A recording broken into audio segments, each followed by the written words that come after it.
না করে অনেক মিডিয়ার বুকে আপনারা দেখবেন শেখ হাসিনাকে ফ্যাসিস্ট বলা যায় না, ফ্যাসিস্টের মতো উনি কাজ করেছেন, এইটাই ভয়ানক মিডিয়া লেয়ারে বলা হয়।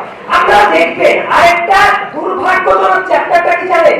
পৃথিবীর বুকে আমার কাছে মনে হয় কবি হলেন সেই মানুষটা যে অন্যায়ের প্রতিবাদ করতে পারে, লেখক হলেন সেই মানুষটা যে আবু বকর যখন ঢাকা বিশ্ববিদ্যালয়ে মারা যাবে ছাত্রলীগের নিপীড়নে, আবু বকরের বিরুদ্ধে ওই যে প্রতিবাদ, সেই প্রতিবাদ যে লেখক তার লেখনের মাধ্যমে লিখতে পারবে, উনিই হলেন লেখক।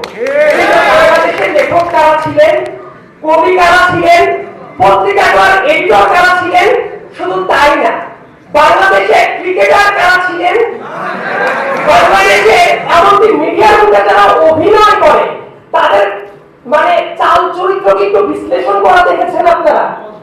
তারা বিগত দিনগুলোতে স্বৈরাচারের সবচেয়ে বড় চ্যালেঞ্জটা আছে, আমরা সবসময় হার্ড ফ্যাসিজম নিয়ে কথা বলি। আমার কাছে যেটা মনে হয় বর্তমান কনটেক্সটে সফট ফ্যাসিজমটা সবচেয়ে বড় একটা চ্যালেঞ্জ, এবং এইটাকে আমরা টার্গেট না করার কারণে দেখেন যে ঘটনাটা ঘটেছে, যারা আওয়ামী লীগ ওই যে 2014 সাল থেকে যারা লাভের গুড় খাওয়ার জন্য আওয়ামী লীগ হয়ে গিয়েছিল, তাদের ভেতরে ন্যূনতম রিমোর্সবোধ দেখেছে। এইটা তো হাজার হাজার মানুষকে রাস্তায় গুলি করে মেরেছে, গুম খুন নিপীড়নের সাথে জড়িত একটা দল। আমার মনে হয় নাজি পার্টির মতো যারা কাজগুলো করেছে তাদের ভেতরে ন্যূনতম রিমোর্সবোধ নেই।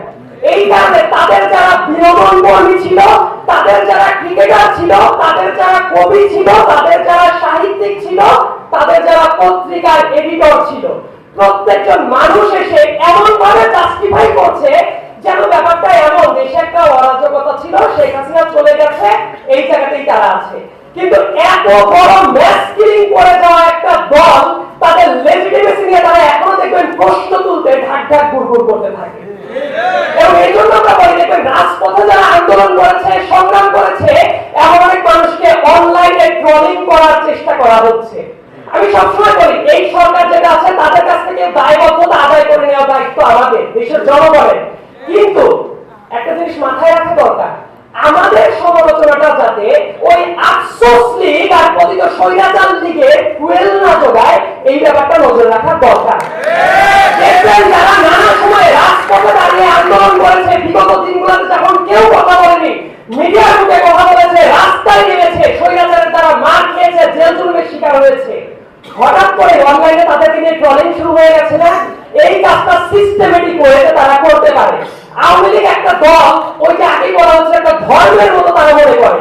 দেখবেন শেখ হাসিনা একেবারে নির্লজ্জতম একটা মিথ্যা কথা যদি বলে, শেখ হাসিনা থেকে শুরু করে একটা ইউনিয়ন লেভেলের লীগের পান্ডা পর্যন্ত একই ভাষায় একই মিথ্যাটাকে ডিফেন্ড করতে থাকে।